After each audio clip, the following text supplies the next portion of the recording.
Hey, everybody. I forgot to push the button. I'm like all kinds of messed up today. I've got a red solo cup background in memorial to the one and only Toby Keith, a great Oklahoman and a great American. Thank you, sir. And we're all thinking of you and your family and just all that you went through for our country. You're a great man. You'll be remembered greatly. But we want to celebrate another great man today. It's his birthday, the one and only Clint Westwood. So grab a cup. Remember to wear something, drink out of something red. We always remember everyone deployed on Fridays. So it's a Red Solo Cup Friday today. Join us right after this.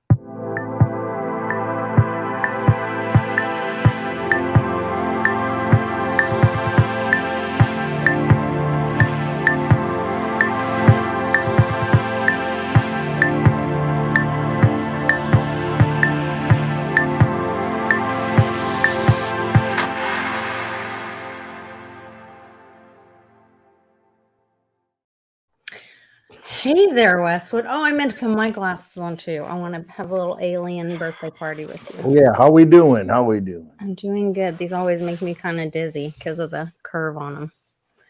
Happy birthday to you. Well, thank you. Thank you very much. You look great for 75. I'm telling you, you never know with all these med beds and timeline devices and Orion cubes or Orion Don't cubes. forget about the peptides. Yeah, the peptides and all the things, the Tito's and the gin and the Tito's tonics. and peptides. That might be my new mixer. It's the tonic. It's the tonic. You know, the quinine. Quinine. It's the quinine. Yeah, that might be it. That's a good mixer. I'm saying. For sure. Absolutely. Oh, man. So where do we start? Well, I wish there was something in the news that we could talk about, but I'm not 100% sure that there's anything we can talk about. There's really not much going on. I don't know. Do we go straight Captain Obvious, but then do we miss all the other things first? Or and I still have hair. Look at this. Still got a little bit of hair left. Well, with all the Sasquatches you hang out with, might be why. Got more hair on my body than I got on my head. I cannot keep these on. I can't see. I'll take it. I know. It's just like, woo! These aliens, I mean, they probably, when they finally show up, with those kind of eyes and, I can't imagine, having that walking around. I mean, I think we have the advantage. I mean, we'll plink them like it's a carnival, get some prizes. Okay. I love to see everybody in the chat. Everybody's hopped up, ready to go. It's a Friday night. We're starting a little bit late. I'm so behind on the chat. My goodness. Look at this. Holy cow. All right, guys, we were down in Chickasha visiting our friends at Okie Treasure Hunters. And they are closing their store down. So we went down there to say hi and check them out. They still are going to be selling online. And he's actually starting up. Well, he's already been. He's in doing ministry, and they do some mission work and stuff. That leads into a whole. Whew, Lord, I've been tweeting some stuff. There's been some very enlightening stuff with what's going on in Israel and who's in charge and what we've all been told for so long. And everybody's kind of. A lot of people are going to be on their own journeys. Lord, I'm dying here. Jay Delaney in the chat says Biden invited Winston Churchill for some ice cream. Well, he might be meeting with him soon. That's what I'm saying. That's what Jay's saying. I think. I don't know. He's hanging out with Francois Mitterrand and Winston Churchill. It's like Yalta 3. They're all going to hang out together. They might hang together. Yeah. In spirit, maybe. Maybe. Wow. Uncle Cliff got kicked off of Twitter today for a few hours, but then reinstated. Yeah, Somebody said that he said something about someone named Chucky or something, or that Chucky deserved it, but I do not know what. Chucky Schumer? I guess, but I don't know what happened to Chucky that he would have deserved it. I missed that. who knows what happened to Chucky? Mr. Chuck. Hey, this is one thing I did not research today. I've got a whole list of things. I watched the Putin Tucker interview, but did something pass as far as money out of Congress to Ukraine and Israel? It did pass yesterday. Yeah, so it did pass through the Senate because little Karen Jean-Pierre, or whatever her name is, went on and she said it's very important that Israel have a fence, a wall. They need to be borders are important. Invasion. Yes, it's very important for Israel to have a wall, and so they needed funding immediately. Dude, let me just say, Israel is the most defense. I mean, this is like I can only dream of having a perimeter around my property like Israel has around them. I mean, all the technology, all the people, all the things. Don't they have the Iron Dome or whatever? Oh, yeah, they got all this stuff. They got all these things. And then yet on October 7th, it all broke down and they had no idea it was coming.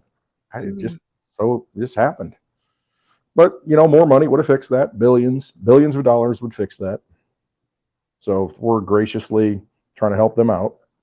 Fix their problems. JB, that is a Litecoin address. That's what that is. Oh, what are we looking at? There's like some kind of hieroglyphics in the chat. Yeah, he's like, what is that? What? Come on, man. It ain't money unless you know how to use it. JB. Oh, I do want to give everybody a heads up. If you are an Exodus user, there is a phishing scam right now. There's some emails going out that I do not believe are from Exodus. I don't know. I don't work or speak for Exodus, but it looked a little fishy to me with a PH. And I would, don't ever click on stuff in emails, whatever. Go to your device, use your direct, go to the website, enter your information. If you have questions, never click on links inside of emails. Right. Never give your information from inside of an email. So there are emails floating out there saying, oh, it's Exodus and you need to update your whatever. Looks like a cat did laps on the keyboard. Yeah, it's very sad about Toby Keith. That's why I wanted to, although we're celebrating a great man today, Clint Westwood's birthday, I also wanted to honor or mention Toby Keith. Yeah, Toby Keith. I mean, that was probably, I don't know, there's so much big news this week. And I told Lisa before the show, I feel like there's a shift. Something's happened. Things have, just here we are, just laser beam funneled on, just whoa, time warp. I feel like, you're in the Millennium Falcon and, the stars just, wow, just here we are. We're just like, accelerating into this new thing, this new narrative, this new chapter. But Toby Keith, a lot of great songs. I'll tell you what, I listen to a lot of Toby Keith when I'm out mowing both lawns. Mm-hmm. And it's, I love the lyrics. I love, what he talks about. And right before the show, actually, I was playing Don't Let the Old Man In. And, it's just kind of gets to you. It's almost like he knew, when he performed that last year. And it's, he's just got some great lyrics, and he actually ties into, the big thing, the next big thing that's happening this weekend, at the Pooper Bowl, where we've got the San Francisco 49ers and the Kansas City Chiefs in the Pooper Bowl. I mean, we've got that going on, and the Swifties are all showing up, and she's going to make it from Tokyo, the performance. But the Taylor Swift tie-in to Toby Keith, he's the first one that signed her. He saw that talent early on and actually signed her. So, I don't know. Didn't even mention him. Yeah, I don't know what happened there. He hasn't even acknowledged his death. It's very interesting. It's, I guess it's, full circle. Well, kind of thing. There's a lot of people that step on people as they social climb. And then they tell you, you're not in the same market, and they use you for your contacts and get where they need to be. Take money from you. Yeah. Did you hear? I mean, you probably didn't, because why would you? Why would you even care? But I mean, everything. I happened to catch it with the Travis Kelce. Everyone was talking to Travis Kelce at the press conferences, and the journalists that we have, the amazing journalists we have, asked a question of, well, why do you think everyone is so obsessed or, so into you and the relationship between Taylor and, why do you get so much shade and that kind of thing? And his response was very interesting. It was, well, we have the same goals, the same vision, the same, I don't know what the exact language was. We see things the same way, and I don't know. But it was, but he basically, what I got from it was, we have people around us that support the way we think, and I'm thinking, that's interesting. It's like, you place your value in, how people basically hold you up for your way of thinking rather than, hey, it's great that we can do good things in the world. No, it really wasn't that. It was, that's weird. That's a weird. It was a weird comment. It really was. And, I heard, maybe, I don't know, this is just a number that was thrown out. He got $20 million to sponsor, be the spokesman for Pfizer. I don't know if that's the case, but they have shared values, I think is the words he used. Shared values. What are those values, I guess? Think for yourself, people.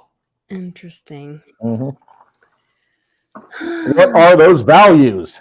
Doesn't mean values are a good thing. Just means they have shared values.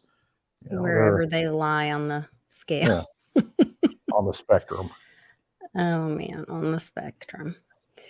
But yes, Toby Keith, seemed like a pretty good dude. It'd be cool to be able to hang out with him someday. I will.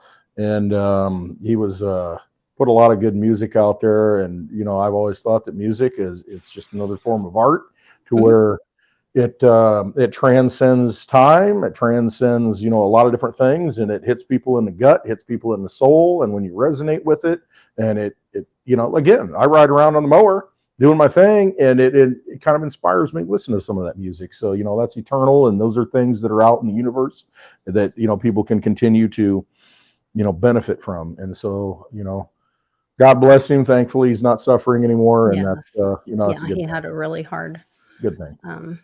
A really hard trip at the end, but thankfully he was surrounded by a lot of love, a lot of people that loved him and cared for him. He had a lot of good friends and family around him. So that we can all be grateful for. Right there, brother. Red Solo Cup. Cheers to Toby Keith.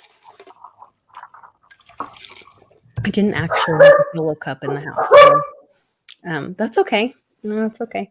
I do want to hit on, well, Westwood's got a whole list, I know, but I've got him, he's muted himself, I guess, for a minute.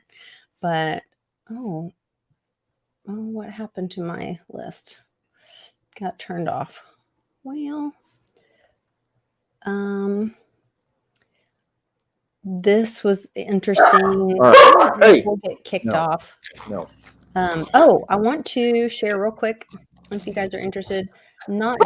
I have Westwood's birthday Litecoin code running at the bottom, but then there's also, if it's easier, I'll leave this up for a little bit.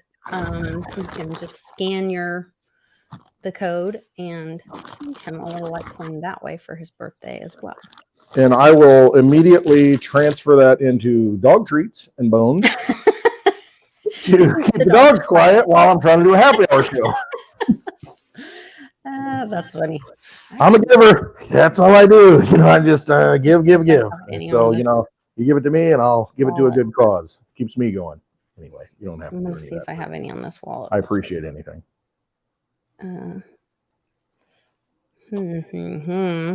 So where are we at? Where are we going with this? Well, we can go kind of wherever. I have a bunch of stuff. I found an old video of that I wanted to share. Zelensky dancing in high heels? No, not really. No, not that one. Not really what I was interested in. Okay. Oh, well, I don't know. There's a lot of things. There's just so many things I want to talk about. Talk away. There was Wing away, Meryl. People heckling Hillary. I found the video of, and now I can't find it. Well, I don't want to go into the Putin thing yet, because I think once we go there, we will not come out of that hole. It's go ahead. It is deep and wide. Let's talk about the Trump cases. Okay. So that the Supreme Court did decide against the Colorado, whoever that was trying to keep Trump off the ballot. So that is a huge win. And it was 9-0 was the decision to keep Trump on the ballot. So I think that's pretty significant. Unanimous Decision. It was a constitutional decision because it all came down to this section C saying that Trump was not a, what did they call it? Officer? Was it officer of the government or something like that? And so he was not guilty of insurrection, and therefore. Okay, I want to talk about that just real quick. Okay. The insurrection thing, the 14th Amendment, that whole thing was written for like a reinvention of the old republic, the 14th Amendment, citizens, all that stuff. But the whole insurrection thing was referring to what just happened, whatever you want to call it, war between the states, civil war, that kind of thing. I mean, it referred to those people. Hey, if you were in the Confederacy, if you were in these states that rebelled and, fought against the Union, then you will never be able to hold office. That's what that was written for. Oh. And so, yeah, that's the whole reason the 14th Amendment was there, that portion of the 14th Amendment. So to think that, it means anybody involved in an insurrection. No, what they did is created a false insurrection on January 6th. Because if you look at the video, you got all these people just walking in, let in, and police, the Capitol Police just standing around letting them come in, not stopping them. If you look at the video, and I mean, it had nothing to do with that. And to think about, when they wrote this into the Constitution after the Civil War, we'll call it that. You can call it whatever you want. If you're in the South, it's a war between the states. But I mean, if you do that, they wrote that into the Constitution because it was like, okay, we really don't want to have anybody serving, the country and representing people if they were, a general in the Civil War, or they were, leading forces, and that's what it was. They called it an insurrection because it was against the Union, the people in control. Wouldn't have been an insurrection if the South would have won, but it is what it is. The victor writes the history. But that's what it was written for. And so now they're going back and saying they're using that as a method to attack a political opponent at this point, when really that was not the intention or the flavor of why it was written. So, I'll take it for what it is. Okay. That's great history to have. Great facts and knowledge for all of us. So that's where, we are going through this constitutional education of America. We need to know this stuff. Absolutely. We need to go back and look at what the spirit of it was when they wrote it. What was the spirit of the Second Amendment? It was that, people have the right to defend themselves, and people are the militia. And so you can, make, oh my gosh, it doesn't mean that anymore. What is the militia? We have a military, and you can change it. But the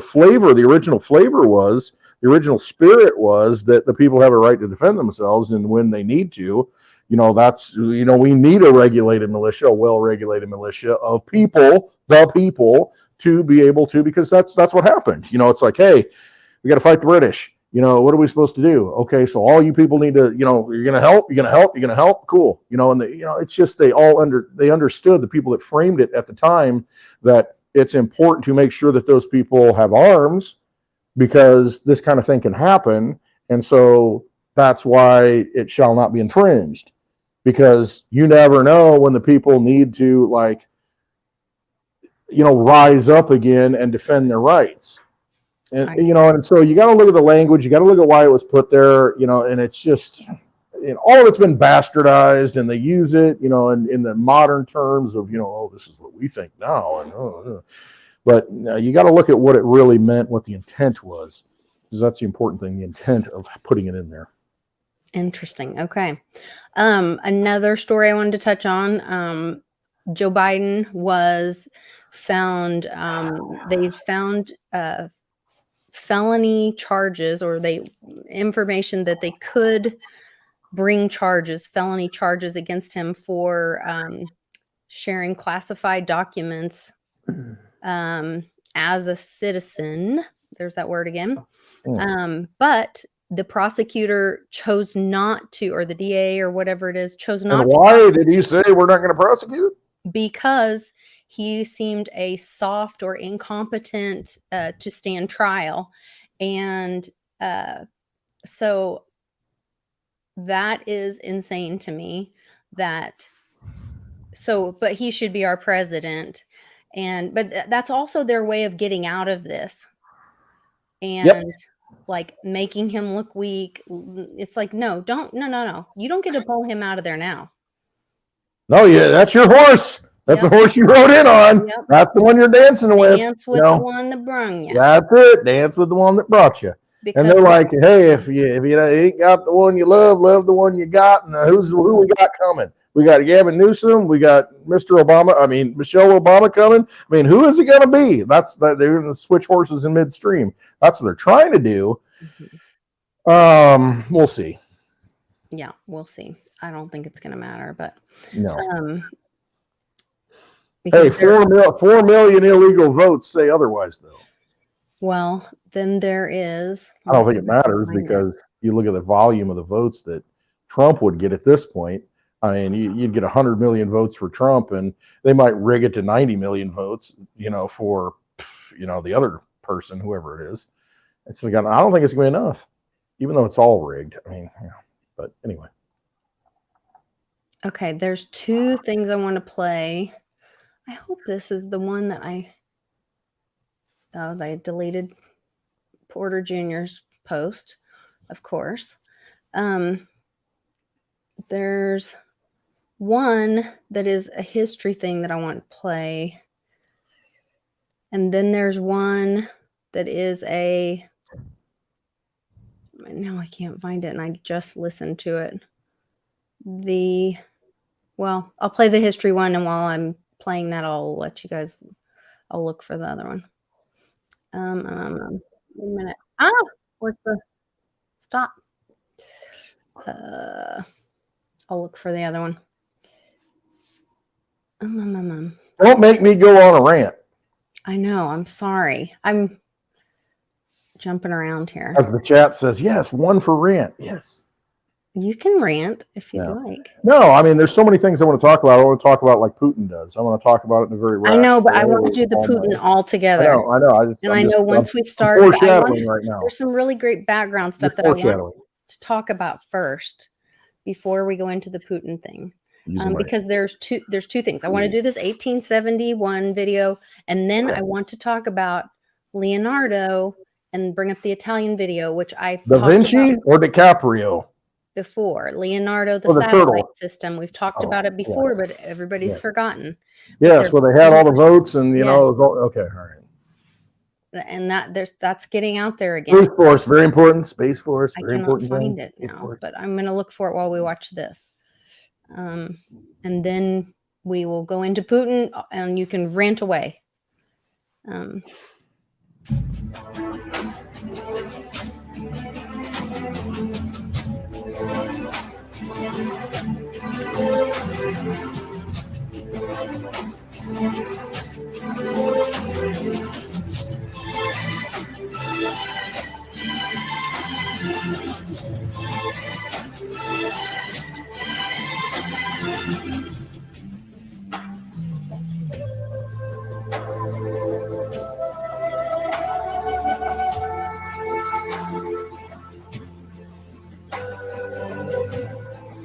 This talks about how the corporation was formed in 1871 and the bankers and all of that.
subject to the consent of the governed.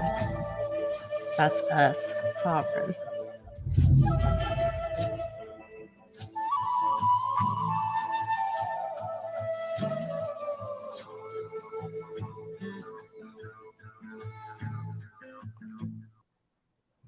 Okay. Now, my next one is, I just have one more, then I promise the rant shall begin. Okay, this is the coup d'etat of America.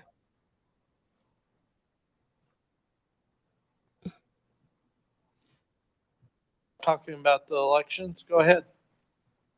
Good morning. I'm Maria Zach from Nations in Action, and we are an organization that's devoted to transparent government, Maybe they'll play this transformative during politicians, trustworthy Bowl. parties, and truthful media. The Italian Secret Service actually received information from Arturo's girlfriend, he considers wife because they've been together so long. Her uncle is part of the Italian intelligence services. She said, Uncle, Arturo came home and said he doesn't understand why we're stealing America's election. They immediately go to Leonardo and investigate. Arturo confesses. The Italian intelligence services reach out to us November 18th. They said something happened. We're watching a coup d'etat in the United States of America. They were fearful of meeting with anyone. There were 2 affidavits that were delivered into Congress, and they were delivered from Italian citizens that contacted us. Intelligence agencies had been trying to reach out because their country had already fallen. And that is what is happening around the world. The intelligence agencies are watching corruption and China come in to their countries and buying off politicians and hiding things and using fraud to do amazing efforts to take over and own property and, in some instances, countries. So today I'm going to play for you an audio tape that should shock you all. It'll shock America. This is the first place I have chosen to testify in. I could have walked into any state. I know my way around. We've already proven my credentials. I know government affairs. I can walk in. And when I play this for you, and why Kansas? Because Kansas was a pro-Trump victor of electors. But I would argue you don't know. You do not know the real result of your election. You also probably have not been made aware of what was occurring in Italy. Leonardo, the defense contracting firm, had some strange occurrences happening with people coming in and out that the intelligence services witnessed of people coming from Frankfurt into the Italian U.S. embassy in Rome on Via Veneto. This instance enabled individuals to come forward and supposedly, according to the Italian intelligence services, work with Leonardo to change the results of the United States election. But more frightening is that they claim there were 47 to 52 presidential elections around the world, and they now have telemetry experts, over 200, that speak foreign languages that are all different. So what you are dealing with is a very calculated attempt to take down presidencies and control countries. So this audio that I'm about to play for you is from an individual who was a member of the CIA and the State Department. His name is Larry Johnson. Many of you may not know, but I am the person not only who hand-delivered that letter to Donald Trump on Christmas Eve in 2020, telling him who stole the election, where they stole it, and how they stole it. And my number one goal was to bring back one of the people who was in the satellite center. His name was Arturo Delia. My goal was to rescue him and bring him over to America because he was willing to testify. There were people that would not assist, that I thought would assist, but what was most shocking was this voice recording that I will play now.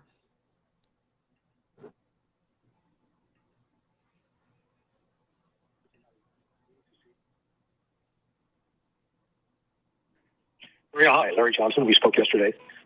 Listen, I needed to see if you would help us get in touch with the lawyer, because after you talked to him yesterday, he went missing. We have people in Italy now and are ready to have the person that's in jail. We've got a national security team that can extradite him and bring him back safely to the United States. So that's already lined up. There's no need for an airplane because the airplane is going to be provided and witness protection provided. If you could call me at your convenience, 301-442-5957.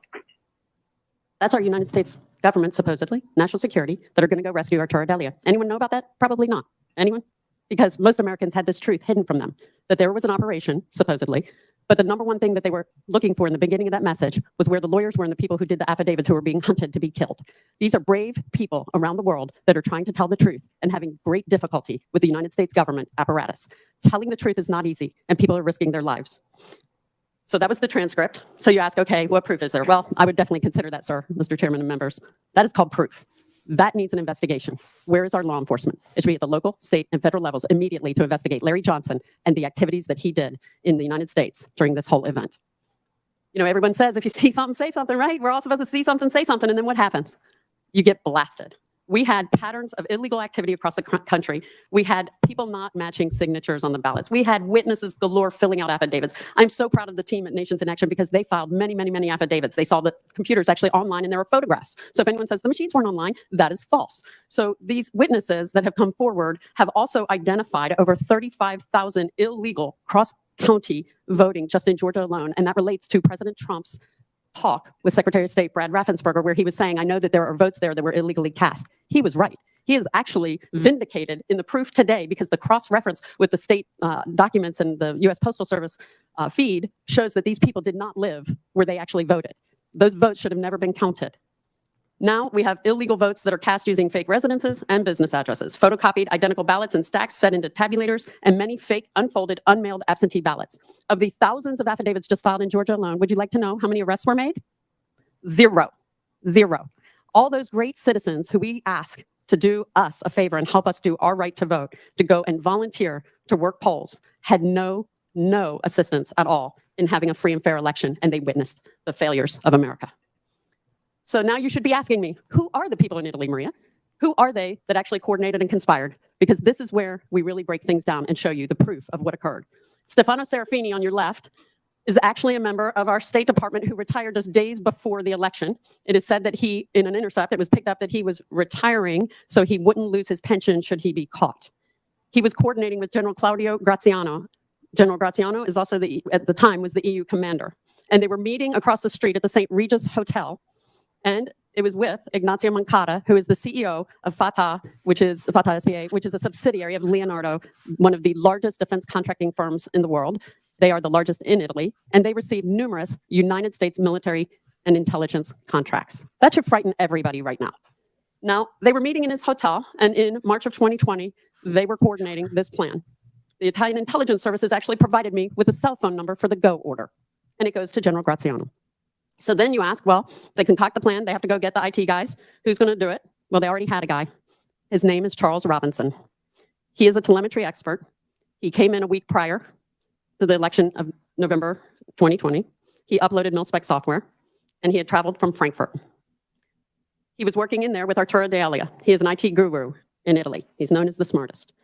The Italian Secret Service actually received information from Arturo's girlfriend, he considers wife because they've been together so long. Her uncle is part of the Italian intelligence services. She said, Uncle, Arturo came home and said he doesn't understand why we're stealing America's election. They immediately go to Leonardo and investigate. Arturo confesses. What they don't know, what Arturo doesn't know, and anyone else, the Italian intelligence services, with the help of the Finanza Guardia, were conducting the investigation, and they said they were there to check for financial fraud. So they were checking all the other employees saying, hey, you got anything? What's going on around here? Any financial fraud? And one guy was a little nervous and he said, I don't have financial fraud, but something strange happened in the satellite center I'd like to confess. There was actually a second person in his name we had named Beta. Beta confessed to the Italian Secret Service, corroborating the entire story that Arturo D'Elia told to the intelligence services of Italy. This is Arturo. Arturo was hiding in the facility for 18 days while I tried to rescue him. I'm just a citizen. I'm not agency. I shouldn't have to go do this for my country, but I will bleed for my country. And I had an opportunity to bring the witness and try to rescue him before he would be murdered leaving Italy. For 18 days, we hid him. And I personally funded and took money out of my retirement to do this. I can tell you that I was at the last straw, made a recommendation in the beginning of December to drop an article in Italy because I didn't know what else to do. I couldn't get to anyone. And I have 30 years of experience, and I had to wonder, why is it that a lot of the elected officials I went to are so afraid of me coming out with this information? It didn't matter if they were Democrats or Republicans, because I know everyone. I know Stacey Abrams. I know Brian Kemp. I know them all, and they've known me for years, and they've known me to be a very honest person. I will bleed for my country, and I will not cover for my party or any individual that I consider a friend, because we are at war, and that is what America deserves. So I dropped the recommendation and strategy to drop the article in Italy. The day the article dropped, all hell broke loose in Italy. They immediately put out for the arrest of Arturo D'Elia, and they arrested and jailed him. They fired their head of cyber security for the country, and they fired the head of telecom for the country. Oh, just on one day when I dropped one little article. Isn't that amazing? I'm sure that's just totally pure coincidence. So the timeline. We did an extensive timeline of what was occurring as this was happening. We knew that the meetings were taking place from March of 2020 and then into the summer. November, the first week in November, the crew arrived to the US Embassy. There were data thrusts during the election because they said they couldn't keep up with all the votes and switching them. It was through the use of the Galileo satellite that was taken offline to load the MilSpec software. And let me make it very clear. I also own an IT company. I have friends who are both SEAL Team 6 former members that are communications and IT specialists. You have a document in your folder that explains how the satellites can be used. There are many methods. Anyone get Dish Network? Anyone get satellite TV? It's the same thing. So I'm going to make it real easy for you because I tell you, IT can be a bit complex. And so they loaded the software, they used it. Arturo goes home and tells his significant other. The Italian intelligence services reach out to us November 18th. They said something happened. We're watching a coup d'etat in the United States of America. They were fearful of meeting with anyone. The Italian government heads changed into the arrests of the Sparkle Telecom and CERT. And then the CIA operatives fled immediately from the embassy the same day as the article dropping. That is not coincidence. This is one of the gentlemen, if you notice the sneaker, same guy. That picture is from the United States Rome Embassy. Nobody can get that picture unless you're Italian intelligence services. The camera is super high up. It is a secured facility, secured item. They sent me that photo. They were sending me documents and sending me photos because they knew there was nobody in the United States Rome Embassy that they could trust. And that is a sad, sad, sad day for America to wake up to this reality. It is not partisan, I will remind everyone. This is a whole different operation and a whole different war we are fighting. These are the other operatives that were fleeing on that day. They told the ticket agent that they were returning back to Frankfurt, which confirmed everything. Leonardo actually had their facility, their secure facility for all of their cloud services in Frankfurt, and they recently moved it. But at the time, it was in Frankfurt. They're also looking at renaming Leonardo and breaking it into pieces as we speak. Sound familiar? Maybe something that used to be called Facebook? So then we have the gentleman in the center. There's a gentleman with a very large bicep. And you would say, why do we care about that gentleman's bicep? We care a lot about that gentleman because that gentleman is out of Canada. He is not an American, he is Canadian. These gentlemen, this one in particular, we received a tip immediately that this gentleman, Charles Robinson, had confessed to stealing races in Arizona as early 2000, including Janet Napolitano's race for governor. He returned back to Canada with a brand new sports car and confessed to a fellow coworker while he was working at one point for Dominion. Then he was not working for Dominion. Then he went back to Dominion, and then he left and was working for another company. This gentleman has an extraordinary large bicep. He's very well known by this source. This source worked with Canadian law enforcement, who seem to be a lot more willing than our federal agencies, and they started tracking the gentleman. The sources claim that this is the guy who is so brilliant as a telemetry expert that he was able to load the software and change the votes. He now has 3 women, and there are people hunting him because people have followed my work, and sadly, some of them have done things that are, in my opinion, treasonous.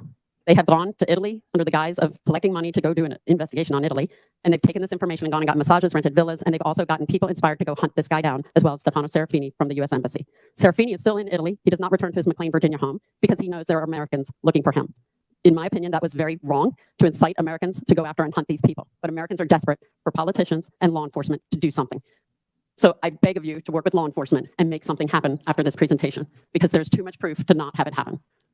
Now for Alexander Nix. That name should be familiar to all of you. He was very involved in races in 2016 and prior. He was involved in the Cruz campaign. He was involved in the Trump campaign. And he was fined and part of the use of people's data from Facebook, a huge, massive fine that Mark Zuckerberg had to pay. And I always found it odd. Why would Mark Zuckerberg be working with the IT guy from Cambridge Analytica out of London, and yet they're working to help Republicans? That doesn't seem to make sense because Mr. Zuckerberg seems to be on the other side.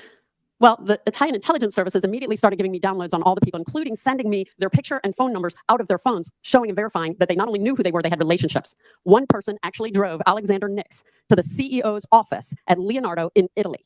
Now, you must ask yourself, why would an IT guy who has a voter technology actually be going to a defense contracting firm in Italy? Doesn't make sense, does it? No, it doesn't.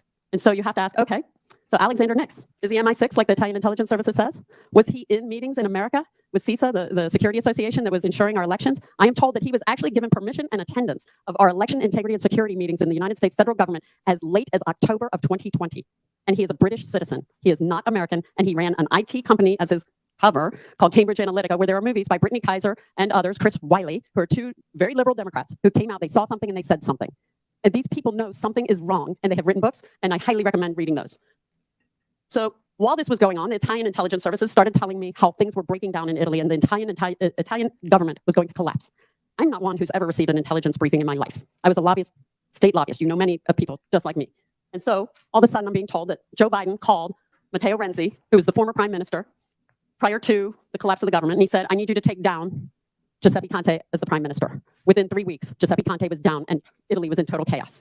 That is proof that the intel intercepts that I was receiving were factual. Now, Conte was not real happy about going down, but he was given millions of dollars, we were told, in a California bank. These are banking issues as well. There were movements and pallets of cash, including the information that I supplied to Special Counsel John Durham. You're the first government agency that I am making this very clear to everyone. John Durham is in possession of documents from me that include the moving of pallets of cash by Barack Obama through the Dubai embassy. Our United States government CIA agent was present. $400 million were moved from there with the help of Italians, and the Finanza Guardia in Italy knows. And they supplied the names of the people in the room. And now we need you to get your United States senators and your congressional delegation, and I don't care what party they are, and they need to work together, because stealing from the American families in Kansas is wrong. And they stole $400 million and put it in the Merrill Lynch in Geneva, Switzerland. That is evidence that is sitting before us today. So, yes, this is from November 23, but it's resurfacing. And I think it's very timely that we're coming up on the Super Bowl. Something like this, some beautiful bean footage like that could roll at the halftime show. There's a lot to unpack there. Yeah, and there's a lawsuit that there was an announcement that every AG in the nation filed a lawsuit against Zuckerberg for the proof has come out that they intentionally made Facebook and Instagram addictive to young children and to harm them. Well, he apologized, in his testimony in Congress, so it's all okay. He turned around and showed his back to the camera and apologized, on mic. You couldn't hear him. There's a lot going on there, but I mean, that's how deep the rabbit hole goes. I mean, the whole Kansas thing. Okay, where did Dorothy come from? The Wizard of Oz, and the whole Kansas with the monetary system. And there's so much to really get into there that we can't get into it on this show. But it is. I keep thinking of Putin. Just kind of smirking and saying, "Hey, it was your CIA." I've touched enough other. I just wanted to touch some other stories, hot topics. It all ties together, though, and that's why I think this week is like this almost great awakening, a seal breaking moment, to where it's just something has changed, the narrative has changed, things are being unlocked, things are being shown. I mean, it's a dark delight moment. I mean, it really is, and it's just that. Again, I'm past all this. I mean, I'm just like 2001. Okay, I'm awake. But there's so many people have to wake up, and I think we're seeing that. I think these kind of things that leak out. I mean, it at least hits somebody in the gut. It's a gut punch to where it's like, wait a minute, what does all this mean? What are all these things? What is all this symbolism? It's we're getting hit from multiple levels of poison, as far as the water, the food supply, all these things, but we're getting hit from a lot of truth, that exposes all that stuff. And it's just like this, this virtual matrix towards this inundation of knowledge or information. And, again, it kind of comes down to your own discernment. I mean, you've got to absorb those energy rays, the frequencies, and all these things, or you just check out and you just, go full zombie. And there's your zombie apocalypse that they keep predicting and, foreshadowing. I don't know. There's just so much. I don't even know how to get into it. I need like a 10-hour show to get into all this stuff. I mean, really, but holy cow, I guess that's why we'll have spaces tonight. That's pretty telling, the whole, man. It's the Westwood Show. It's your birthday. Go for it. Wow. I don't even know what to say. You got me all, yeah. It's like a spaghetti Western. I got all these strands of noodles coming at me. I don't know which one to follow. Well, do you want to hit on, I mean, I could pull up some of the Putin comments, or do you want to just rant on them? I don't even think you need to pull them up. Go watch it. I watched it today. I did it in 2 parts because, it's the first part, very interesting. He's doing the history of Ukraine because, I like the guy. I mean, that's what I came away with. I kind of like him. I like his sarcasm. I like his innuendo. I like the way, he's very intelligent, and the things he throws out there with the Tucker, about that. You tried to get into this organization and then, you didn't get in. And maybe it's a good thing you didn't get in, and it's just, he knows, he's very aware of history. He's very aware, very educated. And then you contrast that with what we saw last night with the late night press conference, that was, I'm surprised the guy was still awake. You know, I don't know what they had to have him on so he could show up and roll him out, you know, on stage. There's just so much, you know, it is just everything is happening. There's so much. How do you even communicate it? How do you even discuss it? Because it's happening so quickly. Let me start with that. The press conference last night. I don't know if anybody watched it live. I watched it live with Biden coming out. And it was almost, I mean, if that did not convince you that this is all a show and that is all happening at an opportune time, things are happening for a reason, then I don't know what can wake you up. Because he comes out and says, you know, I was found innocent of any wrongdoing, you know, and then he goes and uses, you know, well, Mexico decided to close their gates so that this, but it was actually Egypt. But he talked to Bibi. Yeah, he's talking to CC, EBB, DD. I mean, I don't know who he's talking to, and it's exposed. He's talking about things that, you know, he's being accused of and denying them, yet acknowledging them, you know, right there to where he can't remember. Oh, I'm not senile. I remember my beau's death. You know, I remember all this stuff. Yet I can't remember, you know, who I had dinner with. You know, I can't remember the country I'm talking about. Mm-hmm. And it's just like the level of incompetence it's too scripted to not be planned, I guess is what I'm thinking. Because you can't roll him out and put him out there on stage and have him, you know, say, "Oh, I'm absolved, I'm fine, everything's fine," and then he walked off stage at one point and then came back to the podium. And I'm thinking, and then I contrast that with Putin, who is just sitting back, you know, relaxing. He's like, "Hey, I'm under control. I know exactly what's happening. I'm going to explain it to you. I got a whole binder here. Tucker, take that." You know, and Tucker, you know, everybody's looking at him. You know, there's so many things in my head. You know, Tucker, everybody thought, oh, he's this MAGA, you know, he's going to be vice president. He's this MAGA supporter. And he actually asked some good questions of Putin. He really did. And, you know, I don't like Tucker. I never liked him. And, you know, that's just my own opinion. You know, so all these people coming out saying, oh, this is the next vice president. It's like, no, I mean, he's doing what he has to do, you know, in this whole theater. And so he did ask some difficult questions of Putin. And Putin, I mean, he uses analogies. I mean, this is higher level thinking. He's using analogies. He's using parables. He's using, you know, he gets you to think. And he's like a rhetorical Socratic method kind of guy, to where he's like, hey, you know, let's go down this road. Ask yourself this. Ask yourself that. Let's ask this question. And he's just very in control. And he's not the tyrant that everybody thought he was. You know, he actually presents himself better than any president in my lifetime, you know, in the U.S. I mean, this guy's actually in control and very, very calm, very collected, not angry, not emotional. And, you know, at the end of it, he's always like, hey, let's come to an agreement. You know, on every question, it's like, let's have an agreement because I'm a man of my word. That's what I took from it. Let's have an agreement and let's follow the rules. I'm just looking at you guys not following the rules, so I have to respond accordingly. And right. You know. And he said he has several times come to an agreement. And then it gets basically, to use the vulgar tongue, it gets cock blocked. I mean, and that's basically what happens. I mean, somebody swoops in from the West because they're defending a narrative, because they're defending, you know, they want to perpetuate the empire, yeah. You know, being the United States corporation, they're defending the empire. You know, Germany, why is Germany not mad? You know, and he kind of chuckles. It's like, well, they should be mad. I don't know why they're not mad. I don't know why they're not upset that, you know, 2 pipelines aren't running and this pipeline's not running, that pipeline's not running, you know. And he's almost like, better ask more questions. You might want to rethink you know, what your narrative is.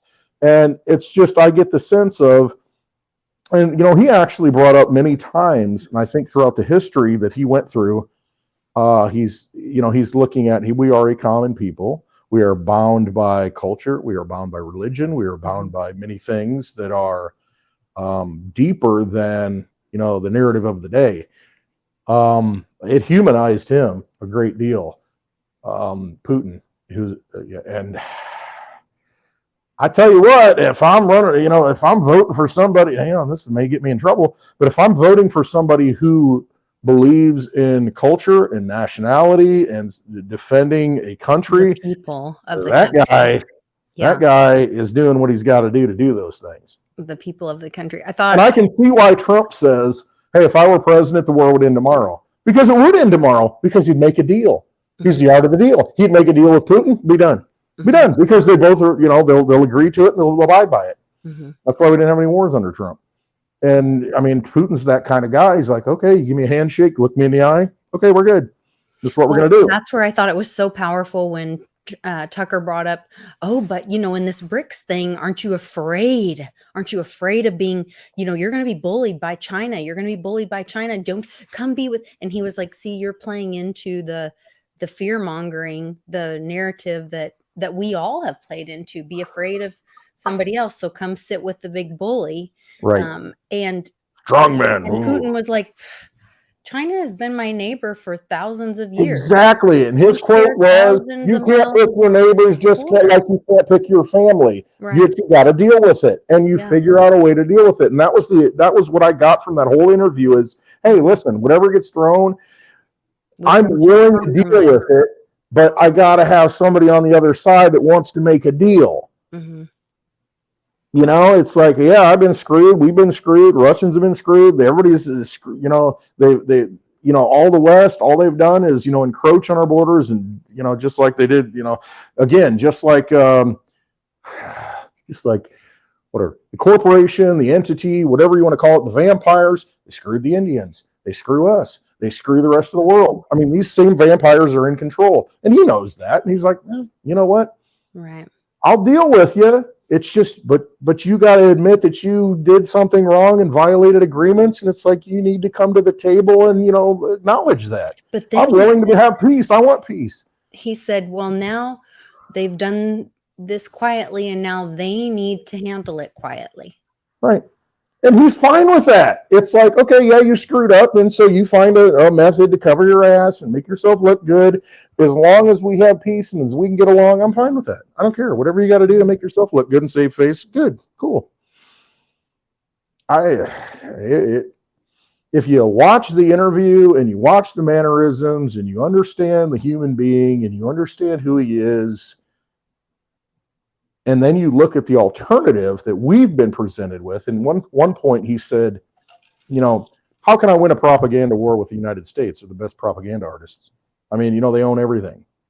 And so, I'm not even going to play that game.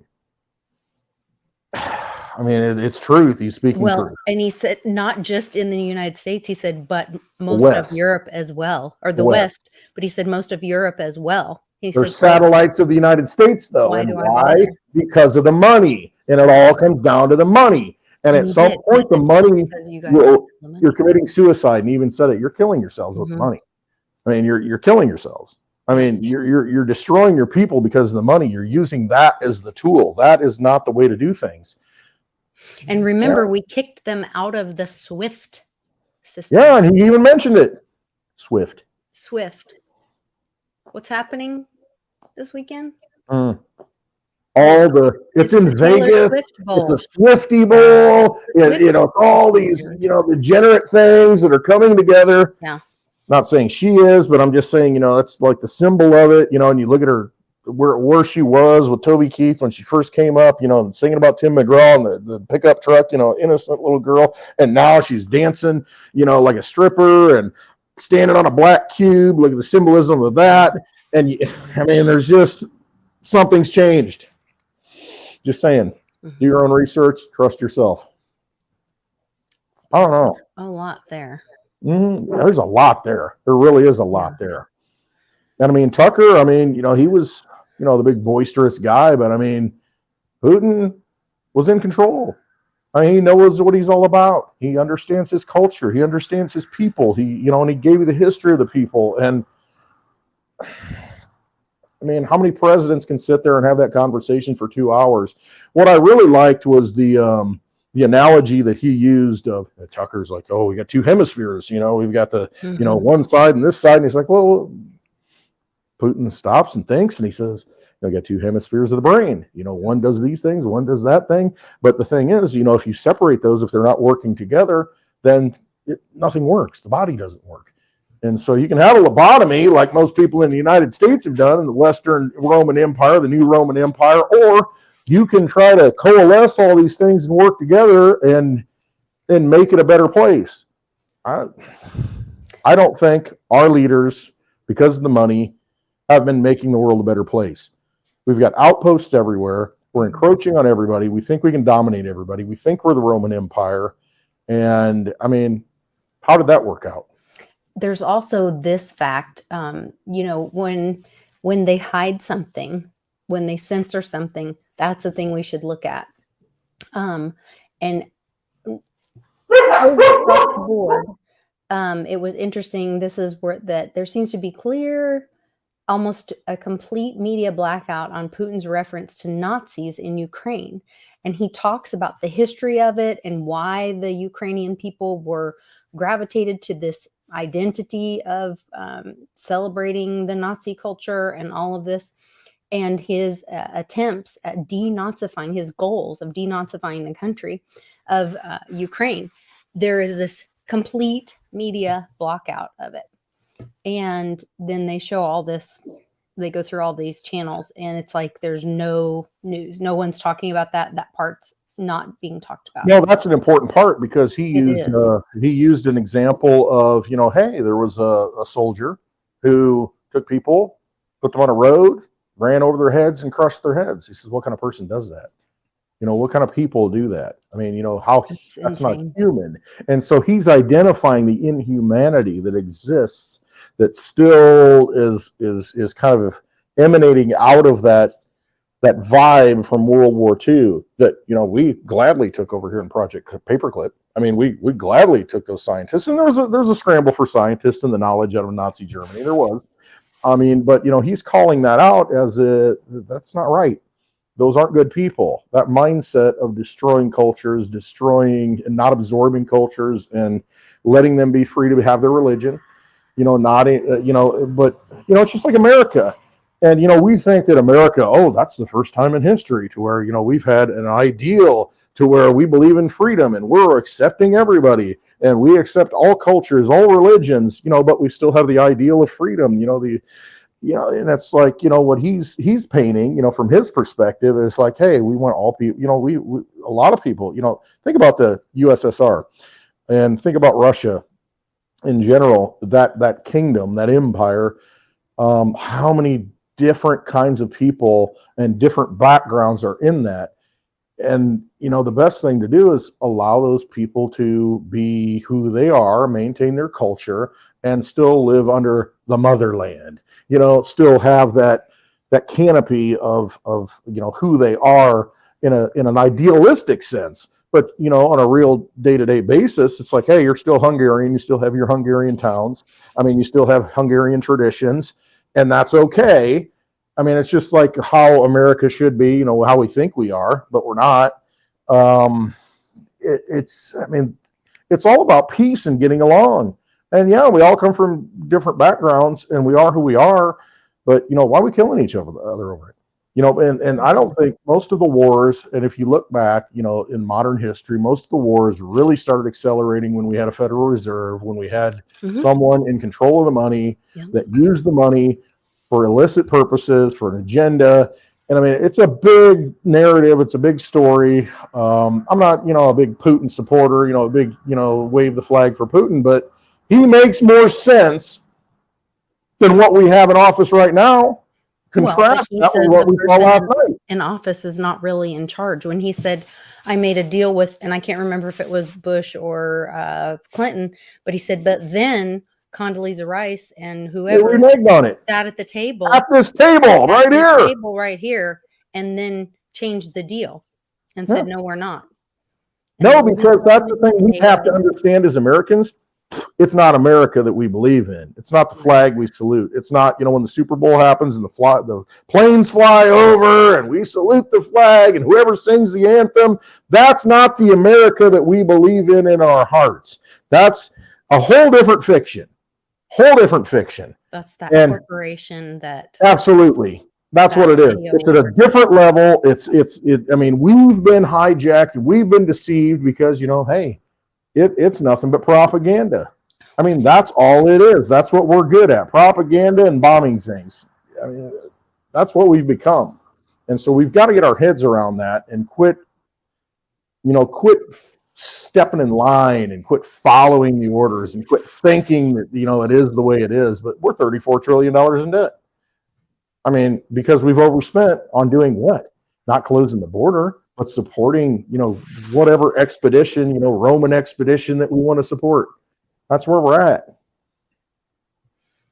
Yeah. And all the proxy wars, the fake wars in the fake countries. Mm-hmm. And he got into it. Ukraine is a fake country. Mm-hmm. I mean, who's Ukrainian?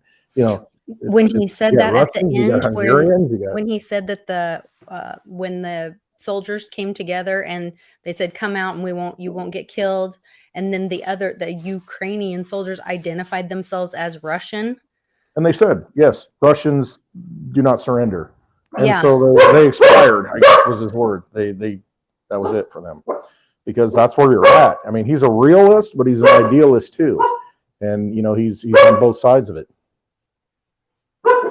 Yeah. Because there's a greater purpose that needs to happen. And I don't know. Crimea, when they early on in this whole war, whatever it was, they voted. It was like something like 98% of the Crimeans said, no, we want to be with Russia, not Ukraine. They voted for that because that's who they identify with. And I think that was the whole history lesson of the 30 minutes on the interview. The beginning of the interview is to paint that picture of, listen, these are people with their own culture and they identify with these things. They've always identified with, a certain culture, a certain, type of community. And, this is just new stuff that we're all, it's kind of going through right now, but there's a big history behind it. There are people behind it. And it kind of got hijacked. And he gave the dates, 2008, 2014, look into Victoria Nuland, and he brought it up many times, What is this Victoria Nuland thing? I saw somebody else was talking about it last night in the chat. I don't know. I'm not familiar with it. Just go look her up and who she is and how she was, pivotal in the Ukrainian situation. Oh, okay. Yeah. And essentially having the Western powers hijack Ukraine. Okay. Interesting. Yeah. It's all CIA, all of it. That thing. Yeah. Yeah, it's just, we got to get over the old narratives and quit believing, who, I don't know, trust yourself. Is really what it comes down to. It's all propaganda at this point. It is. And it's coming out of you, though. It's coming out of your energy. It's coming out of your sons and daughters who put the uniform on. It's coming out of, your paycheck every week, every 2 weeks. We're supporting it. Well, that's why I'm saying, it might be time for a big tea party, big alien bash tea party. Mm-hmm. We all become non-resident aliens and decide that that we're not a part of that.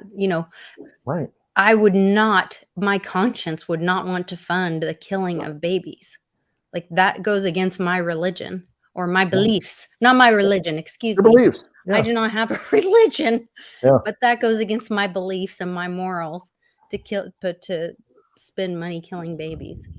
And so that is something that I think that I would need to peacefully protest by not funding. Yeah. And he brought up in the interview, why is Ukraine destroying the Orthodox Church when that is the culture of the people, and, the Eastern Orthodox Church, which is Christianity. It's a different form of Christianity. It's just like a different, it's like all the Protestants, you got their different churches, and, you got Baptists, you got Lutherans, you got, anyway, it's like the Eastern Orthodox Church. And why is Ukraine shutting those down? And I think Putin at that point said it's because they want to separate the soul. I don't know what his words were, but, he ended up saying, no one should, no one has control of the soul. No one should separate the soul. No one should have control of the soul. And there's a spiritual undertone to the conversation. I don't hear that from Biden. I don't hear that from, the people that are running this corporation that we live in. I don't see that. It's just the overt action of, oh yeah, I went to the mass or I did this, but your actions don't reflect that. It's not, they're soulless people. Get to the point, Westwood. They're soulless people. They're vampires. That's why I call them that, because it is true. They are vampires. They do not have souls. And I don't know what they sold out to. I have no idea. I don't know. And I don't want to know. I just know that it's not good. And, don't be deceived by these people running things. And I think, we had a sacrificial lamb up there last night that absolutely got sacrificed. He's done. He will never be president again.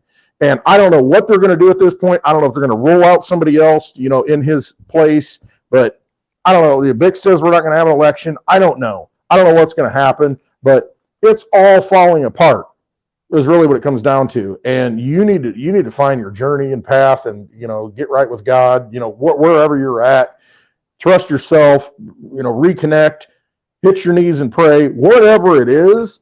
It's just quit following these people that have boxes of files next to their Corvette when they can't even declassify them, even though it's okay, according to, whatever. And I never noticed them there. Corvette oh my gosh. is your wife's, first husband while she was cheating on her husband with you. It's all a sham. It's all bogus. It's all Hollywood. It's all a fiction. Yeah. It's all a fiction. All a fiction. You know what's real. It's real. Everybody knows what's real in their hearts, and that's what it comes down to. It's you. It's in your heart, and you don't participate in those things that detract from that take you away from that path. It's really what it comes down to. And I see, yeah. Anyway, that's it. That's it. Rant over. Yeah. Okay. I got a whole list of things I don't even want to get into, but Do it. That's what it comes down to, though. All right. Yeah, we want to hear it. We want to hear the Westwood. It's the Westwood birthday rant show. The rant special. Oh, okay. All right.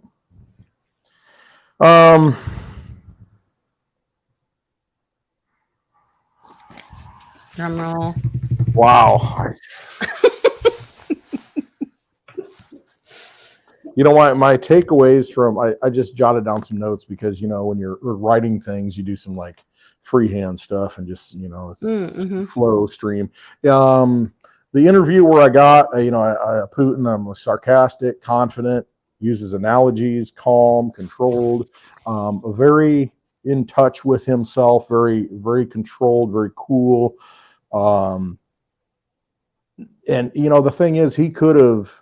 He could have said a lot of things that he didn't say. A lot of the things that were unsaid and how he delivered it was very well delivered. It was very, very, I don't want to say sarcastic, but very facetious. I mean, he got his point across without having to, pound the podium and do anything. And I don't know, he spoke truth in a lot of ways.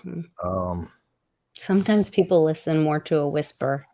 Yeah, one shouting. Absolutely. And I think that's the kind of guy that I would want to do a deal with. Because I as opposed to some of the other people that we see, the selected people who are in power. And why do they have power? It was because, and he said it was a grave mistake. It's because they weaponized the dollar. And I think we all experience that. We're all experiencing the weaponization of the dollar. We see it everywhere we go. We see it through inflation. It's an after effect of creating just unlimited, just firepower, I guess you could say. The thing is, though, that firepower at first might be big, but as you go on, it becomes a BB gun to where it really doesn't have an impact anymore. You can continue to believe in it, and as long as you continue it's to like believe becomes in it, white noise kind of thing. Yeah. I've disconnected from it. I really have. I've found ways to just not participate, and it doesn't matter.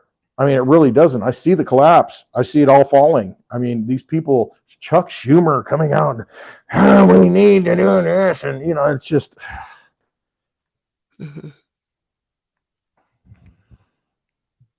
And this is where I get in trouble because it's like, why are you putting the uniform on at this point? Why are you serving that dark lord? Because I feel that's where we're at, and you've got to break free from that and understand that, it's not the America you believed it, that we grew up with. It's not, it's just to wave the flag and say the pledge and do those things. It's not that America anymore. It's just not. So we've got to kind of step back and realize that, put your energy into things that can make a difference rather than serving a dark lord, because I think that's where we're at. Well, and it's not un-American either to call this out. Like Johnny brought up No. yesterday, he's like, people, get misconstrued that we're being un-American. We're not being un-American. We're Not at saying all. be what we believe, bring America back or to the place Spirit where we of believe America. America is, what our true belief of America is. Yeah. Then let's make America what we believe it is, to be what we were taught and raised as kids to, be proud of America and to have a flag that we're proud of and to have a country and a military and do the things that are benevolent in the world. Those are the things that we want for America, and that's the America we want to build for our children and our grandchildren. There's a lot of things that need to be built here in America. We don't need bases all over the world. We don't need these things. We It's don't need to be unsustainable. the police of the world. No, I mean, we can't even police our border. I mean, really is what it comes down to. We can't even do the things, and I brought this up before. It might have been on Happy Hour. It might've been in the Spaces, but when I was in college, thankfully the college I went to, it made me think, and I had to write out all my essays, and that's all the tests were essays, and you had to think. But I had a senior seminar. Everybody had to take a senior seminar where you read like 8 books in 8 weeks, because it was 8-week semesters. And at the end of the week, we'd have a big discussion with everybody, and we'd talk about these books. And I can't remember the name of one of them. It might have been a science fiction book by Robert Heinlein or something. But my thinking was, everybody said, the question was, do we go to space? Do we explore space? I mean, is that a good thing or not a good thing? And you just open-ended and you just have a discussion. My thesis was, no, we should not go to space. We should not, we need to go to Mars. We need to go do all these things. No, we need to fix things now here, because if we don't fix them here, we're going to take the same problem somewhere else. It's not that you're breaking free and, I need to get away from this, or I need to leave this and get away from this. I live in Illinois. You should get out of Illinois. And it's like, well, gonna have the same problem somewhere else. Everybody's bitching about Florida. New Yorkers are coming down. I hate New Yorkers. Texas. Oh, all these people coming to Texas. All these Californians, and it's like, okay, you don't solve anything by Wherever just moving you go, away there from it. you are. Exactly. Your baggage goes with you. And it's going to show up if it's not there temporarily. You might be okay. And so you got to fix the problems here. And if you can't do that and you can't figure that out, then what's the point running away from it? You're going to be looking behind your back the rest of your life, and your children are going to be dealing with it if you don't. And so we got to fix the things now. We got to look at the things the way they are now and not run from them. And I mean, it's just what we have to do. That's why we're born here. That's why we chose this life path. And I mean, we're in it. We're right in the middle of it. So fix it. Let's fix it. Quit listening to deception, quit listening to the lies and, thinking, it's going to be okay. I looked up the other day, came up and it said, log into SSA.gov and see what your social security is. So I'm thinking, that'd be a humorous experiment. So I logged in, created an account, and log in, and I see what I paid into it. And hey, if you're 62, 11 years from now, it's not that far away now. If you're 62, you can get this much a month. But if you wait till 67, 5 years after that, you can get the full Social Security amount. But if you wait till 72, you can get even more, a bonus. And I look, I'm just. No wonder they're trying to kill us all. Yeah, exactly. And I think, and I've got relatives, one took it at 62 and one's going to wait till 67. And I'm thinking, okay, but wait a minute. You might get more at 67, but those 5 years that you didn't get all that energy back, you're right. Not With using inflation, it'll be worth nothing. Exactly. It's 5 years. It's a funny experiment, it just is. And, all these promises of the future and how, you're going to get things in the future. It's like, if we don't do it now, if we don't fix it now, then it doesn't matter. The future doesn't matter. We don't have no future. We just don't. And I mean, if we don't figure out how to get along and how to trade rather than go to war, like our founding fathers, like Jefferson said, trade with everybody and go to war with nobody. I mean, if we can't do that, then, we have a military industrial complex like Eisenhower said, and that's where we're at. And if we just want to be a warlike species that just destroys everything and tries to take it over, then, I mean, we're going to suffer the consequences as humanity. But I don't think that's not my path. That's not what I want. No. And that's why we do what we do. And that's why we tell people, get your possessions or get your assets in your own possession. Buy silver, look into Litecoin, learn, Hey, tomorrow's the grow 10th. some food.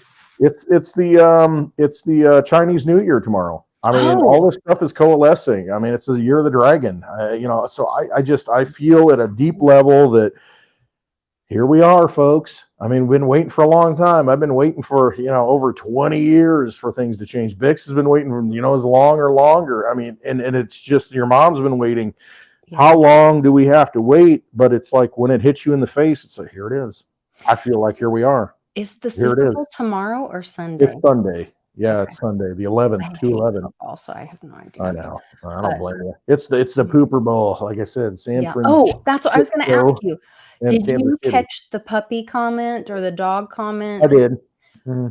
What did he actually say, and what do you tie any of that together with Hillary's comment and Trump's comment on about Trump said he was gonna, if Biden couldn't speak at the Super Bowl, he would speak and turn it into a puppy bowl, and then Hillary said that Tucker was just Putin's puppy, and then Putin was talking about the what did he say? He said he was talking about the journalist or spy or whatever that they have over there. Mhm. And he said, let all the dogs go home or something like that. Right. I mean, that's a whole thing. I bring it up many times because it's like every dog has its day. I mean, that's a familiar thing. And I mean, but that goes back to, I mean, the way I look at it is it's the Johnny Cash song. You can run along for a long time. Sooner or later, God's going to cut you down. So it's like every dog will have its day. You can get beaten down. You might get kicked around. But one time that old alcoholic piece of crap that abused me might fall asleep and I'll bite his ear off. You know what I mean? Every dog will have its day. Or tie him. There's a story about somebody I know that has a family member back in the day that had an alcoholic husband that would beat the crap out of her, and one day he fell asleep, passed out. She tied him or sewed him into the bed and beat the shit out of him with a frying pan, with an cast iron frying pan. He never did it again. Well, and that's the thing. And I mean, and that's what it is, that saying, every dog has its day. It's just like, you can create injustice for a long time, and it might be so abusive, and you might think you're a dominator, and you might think you're the empire, and you can kick people around. At some point, and Putin even brought this up, the hordes come in, they get stronger, and pretty soon they're like, you know what we got to lose? We're going to roll in. You can't defend yourself also anymore. Beaten down. Yeah, and it's That like they we got stand nothing to up and lose. say, we got nothing to lose. And we got weapons. I mean, we got teeth. I mean, we've got things, and the natural order will eventually correct itself. I mean, it's just like a lightning strike where you got positive and negative ions when it happened last night in February. We had lightning here. Imagine that. But it got warm enough and the atmosphere got destabilized enough to where you've got all these different ions, and, there's too many on one side, and pretty soon it corrects and you get a lightning strike. Nature will take care of itself. Eventually, you may not think that it's ever going to happen as you're living through it. You may think that it's, when's it going to end? When's this abuse? When is this pendulum ever going to swing? It seems like it's so far out of whack. The pendulum always swings the other way. I think we're close to that point. And I mean, it will correct itself. Nature corrects itself. I mean, nothing gets out of balance too far. It does for a time, but then it corrects itself. I use the analogy of, hey, you got too many predators, not enough food. Pretty soon, those predators die off. You got too much food, and predators. It all balances itself out, because that's what happens. That's nature. And when you get so far away from nature, like I think we've done here in this country, I shouldn't say that, in this Western empire, we've gotten out of balance. We're out of whack. I told you about how on eBay now it says one of the genres for time frame, it says American Empire. The American Empire. Yeah, that was a relic of the American Empire. And I think, we may look back even in our lifetime, definitely our children's, that, hey, that was the American Empire period. It's like, that was the Roman Empire period. That was the Byzantine Empire period.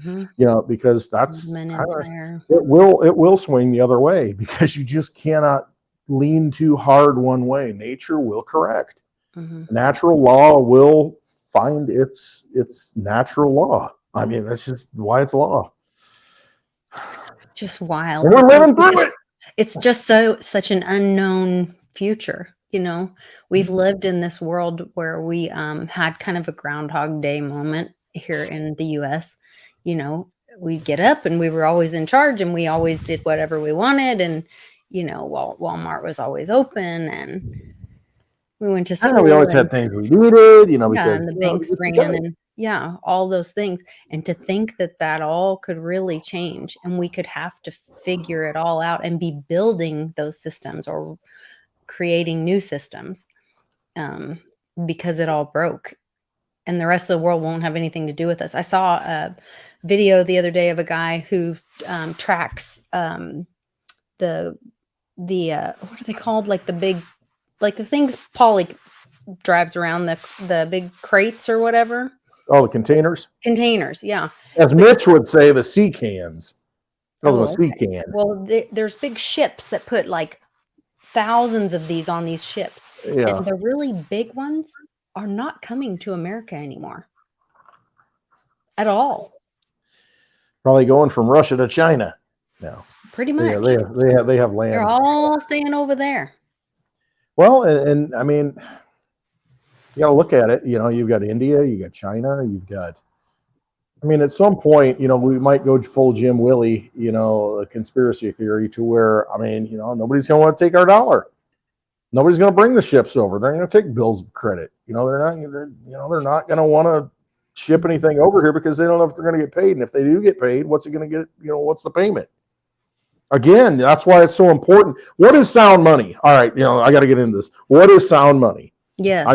I say Litecoin, sound money for the digital age. I mean, silver, sound money, gold, sound money. What is sound money? Sound money is something that exists when governments no longer exist. It is, you know, you don't need the stamp of approval of government for that to have value. That's what sound money is. It will exist when everything falls apart because it fulfills the need of money to be able to transfer value, to be able to hold value, you know, whether it be a finite supply or a scarce supply, whatever it is, it's going to hold value. Do you want to be holding, you know, a stack full of dollar bills in a briefcase for the next 20 years thinking that it's going to hold value? Well, obviously it doesn't. Right. I mean, it just doesn't. I mean, look 30 years ago, you know what your salary was. Look 30 years ago what a house cost. I mean, you've got to have a lot more dollars if you're going to pass those throughout time because they don't hold value. It's a battery that leaks. So you want to get a battery that holds its charge, its energy going forward throughout history so that, you know, in the future, like Social Security, you know, think, oh my gosh, I'm going to get this much a month. I'm thinking, that ain't going to be enough. You know, that's what I was looking at yesterday. I'm like, that's not enough. Okay, that's not even enough for now. Yeah. You know, I can imagine in 11 years what it's worth. Well, that's what people are going through right now. That's why there's little, you know, poor little people at Walmart greeters because they were told that their pension or their I was told there would be cake and there's no cake. Right. Yeah, it's no cake. I mean, so, you know, you got to look at things. Okay, so take the example of Bitcoin. I mean, of cryptocurrency, you know, 2009, it was zero. And now it's what, $48,000 for one Bitcoin. So it kind of held its value. I mean, because it's defined, the rules are defined. You know, gold and silver, they've held their value. We had the analogy many times in our classes to where in 1964, minimum wage was $1.25, minimum wage. It's $14 an hour in Illinois right now. So if I had $1.25 of the coins of the realm at that point, you know, 90% silver, you know, 5 quarters, $1.25, and I held them until today, it's worth over $20 an hour. It's probably what minimum wage should be, but, you know, it is what it is. But at least it held its value and you can use it. It maintained its purchasing power for the things you need today. So you got to look at those vessels. You have to look at those batteries that can transport your energy over time. The dollar is not it. It's been proven that it's not it, especially when they're going to go full hyperinflation here because that's the only thing that they can do. You know, the dollar becomes worth less because there are more dollars. I mean, you got to put your energy in things that are going that you can control, that you can hold, that are going to, you know, hopefully hold value over time. And you know, the things that I look at Litecoin, I look at silver, I look at, you know, assets, real things, and storable seeds, and I mean, just things that give you food, give you nourishment, give you energy, whatever the energy is that you need to get by, you need to store it and have it right now. Absolutely. That's it. I have so many thoughts in my head. Wow. I'm sitting here reading the chat while we're Talking. talking. Daylight synapses, firing. It's like a war in your head. It's an info war, right? Yes, it is. Yeah, the community is what gives sound money value, So if we choose to put our energy into silver or cryptocurrency or whatever, then we're more together when we do that, when we make that choice. And then we give the power where, put the power where we want it to be, and out of their control. And then there was one other thing. Jason and Daddy-O was talking about the ships. Yeah, I saw that the larger ones, like we don't have large enough ports and all that for the larger ships, but still, like some ships could come over. I mean, they used to come over here. Now they're not. So there's still something. There's a there. That's kind of a problem with the ships and things not coming over here. I look at myself as fortunate because I got a 1-trip shipping container. It was a 9.5 foot high one instead of 8.5. I mean, it was 1 trip. I mean, from China to here, and so I got I use it for storage.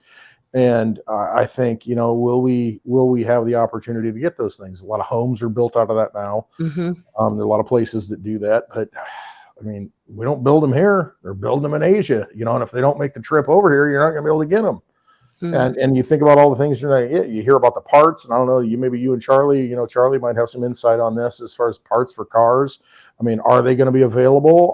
There's rumors that a lot of these parts aren't available. A neighbor, it's like, hey, I got this old Ford, and this part, I got the last one in the country. That's what he thinks. There's probably one in a warehouse somewhere that you don't have access to. It's kind of like, I mean, it's there. It's just you don't have the connections to find it, on the dusty shelf. But everything in the supply chain says this is the last one and you got it. I mean, you better get it while you can get it, because that's where we have to start manufacturing again. Exactly. That's where technology can come in with 3D printers and all this stuff. But industrial revolution. All that. Mm-hmm. And they make it expensive and they don't make it cheap. And, all the technology that's out there can save us. It's just that they're trying to hold us down from doing that. Why? Because they're vampires and they want to maintain an old order that doesn't work anymore. And we got to realize it doesn't work anymore. So why are we serving it? Why are we serving these vampires in castles, and give them a little bit of crumb, No, F you, Charles, whatever, bye. I'm done with the whole royalty structure, the bloodline. Bye-bye. My Charles, but he means no, Charles, King Charles III or whatever he is. I don't know what he is. Yeah. Oh my gosh. Yeah. That whole joke. Thing. But so I thought about that. If he croaks, there was supposedly that agreement where all our taxes go to them. But if he croaks, supposedly neither one of those kids were his. I don't know. Yeah, maybe not. This is all hypothetical, woo-woo, right. Theoretical. We're going woo-woo now. Whatever. What if we're drinking at the bar? Then we wouldn't have taxes. That agreement's been broken. Why do we have them anyway? Because it really shouldn't have them anyway. There was obviously some slavery agreement that we were signed into, or whatever. Right? All the legalese, all the contractual law that they've, you go back to the whole 14th Amendment thing, how we started this. It's all BS. It's all corporate nonsense. Yeah, it is interesting that the 14th Amendment has. Is it the 25th or the 14th? I think the 25th is the one where they can remove an incompetent president, when Trump said that, well, be careful. It might get used against you. I'm just saying. The 14th is? The 25th. Okay, but the 14th is the whole thing after the Civil War, to where they, made us all citizens and insurrections and all that stuff. Okay, so it's interesting that there was, so the 14th had the insurrection stuff in it. But the 14th Amendment also was the one that made us all citizens or slaves. Basically. As well. Yeah. So remember when you told me I was looking into helping that American Promise or whatever but they were wanting to rewrite or open up the Second Amendment. I think it was the Second or First Amendment. And you were like, be careful, because if you go and relitigate any amendment or have whatever, like you can break it or they can. Yeah, if you have a constitutional convention, then everything's on the table. Next thing you know, well, let's rewrite this one. Let's tweak this. Yeah, and let's tweak do that. this. Let's do that. Let's do that. I don't want to touch anything at this point. Just get. Get your dirty hands off it. I know what the rights are, and we just need to enforce those. You know, we need to give those energy, those rights, because it gets dangerous once you start opening that can of worms. But again, it doesn't really matter. I mean, we had how many sheriffs trying to meet with Biden, and then he doesn't want to have a meeting? Well, he's probably afraid he'll be arrested. Right. I mean, you think about it. I mean, he doesn't want to meet with the people that are looking for legitimate solutions. Yeah. I mean, so I guess it really doesn't matter. I mean, but it does matter. I mean, and that's why we have a constitution, to enunciate the rules, but nobody's following the rules. Mm-hmm. And people are trying to follow the rules, but the people who are elected to follow the rules, supposedly, or selected, whatever, they just don't care. So, yeah. What does it take is there an action or a process for we the people to request military support or our National Guard, state National Guard support, or? That's why we have the Second Amendment. We are the militia. I mean, God forbid it gets to that point, but that's why it's there. Okay. I mean, you can keep playing in the No casino. one's coming to save you. Right. Basically, save yourself, and save your community. I mean, that's kind of where I think we're at. And I think it's important for states to assert those rights, because at least they have the body politic and the force and the energy to be able to stand alone. Like if a state like Texas said, no, we're going to do what we're going to do. Okay, well, then what do you do? What do you do? Send in the military? And then another state says, what? Arkansas or Mississippi or Louisiana says, what the hell? No, or, you're going to send in forces to try, and then you go full blown, war between the states again, but it's not really a war between the states. It's a war against centralization. Yes. And it's okay. We just wanted you to protect the border and protect our rights. That's the only reason DC exists. We just wanted you to, do the things you were supposed to do, and you didn't do it. So I guess we got to be on our own. And, the states have to stand up and assert their rights and say, we don't want anything from you anymore. You screwed us. And we just want to live like we thought we were supposed to live when we pledged allegiance to the flag in grade school. That's all we want. When we studied the Constitution and had to pass the test. I mean, that's just what we want. We're not asking for anything. We're just saying this is the way it's supposed to be, because that's we the people established and ordained this Constitution for the people. That's all we want. But you all sold us out because you're vampires. And you got other agendas, and you found other tools that aren't constitutional, like the fake money, the dollar bill, y'all. Like this piece of crap that I've got in my pocket. I mean, seriously. They mock us by putting Washington on the front and putting owls and aliens and pyramids and eyes all over it. I mean, they've just mocked us forever, and I'm sick and tired of being mocked. They steal your energy. Just get sick of it. Mm-hmm. It's done. Yeah. It's insane, really. It really is. Pay me with Litecoin, pay me with silver, and you know what? I think I'll figure it out. I think I'll be fine. Yeah. Yeah. And that's where I guess I can see the SOC coming together more and more. For those of you in Rio Linda, Self-Organizing Collective, the SOC. Yes. Where people just like we were talking today to this lady that really great lady. She's at Mitzi's thrift store in Chickasha, Oklahoma. And her mother bought the whole building downtown Chickasha, Oklahoma for $15,000 30 years ago.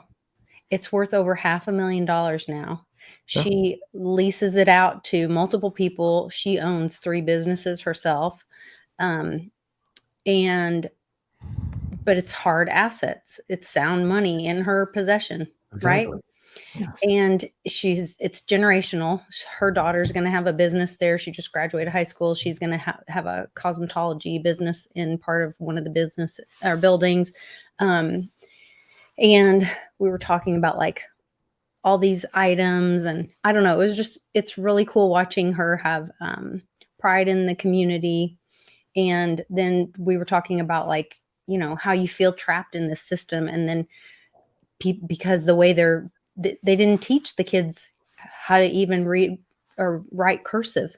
And she was like, I didn't know they didn't teach my daughter how to write cursive in school, you know? And yeah, I trusted them. I mean, you know, I was paying them all this money and I thought they were good people. And, you that's know, what they she said. raised I my was trying to taxes, and work. I go, yes. And Yeah, I was trying to work and, you know, take care of my family and Yeah. all this. And then I find out like my daughter doesn't even, and now she's, you know, graduated early and went to cosmetology school and all this. And she doesn't know how to do cursive and like, can't make change, can't write in cursive.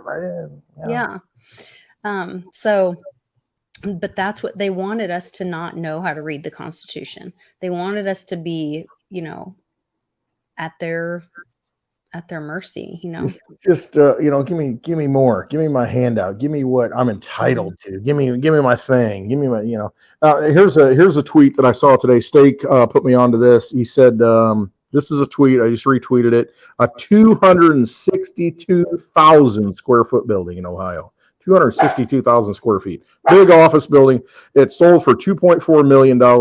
Basically, it broke down to $9 a square foot. And I mean, you go look at the picture of this thing, and it's like this big freaking, looks like a college building with all the parking lots and all this stuff. $2.4 million, $9 a square foot. I mean, anybody that's a builder, you know, it's like good luck getting a building for $100 a square foot built. Mm-hmm. I mean, you look at this and it's happening. And I've seen several buildings like this, commercial real estate, just imploding to where they're just take it, give me something for it. Yeah, That's where we're at. I mean, you know, that's what I'm hoping for. yeah, exactly. You know, place. as the Javier says, give me that diesel pusher, baby. Give me a good deal on that. You know, give me that RV, give me that home. You know, give me that thing. Yeah. You know, but you can't get it unless you're positioned outside of a deteriorating, corrupt system, a vampire casino. You got to have money that you can buy it with. You got to have something to hold value. And I'm Or you sorry, can that's keep what up. I was talking with her about, you know, we were talking about, well, then we have to build community to trade with each other.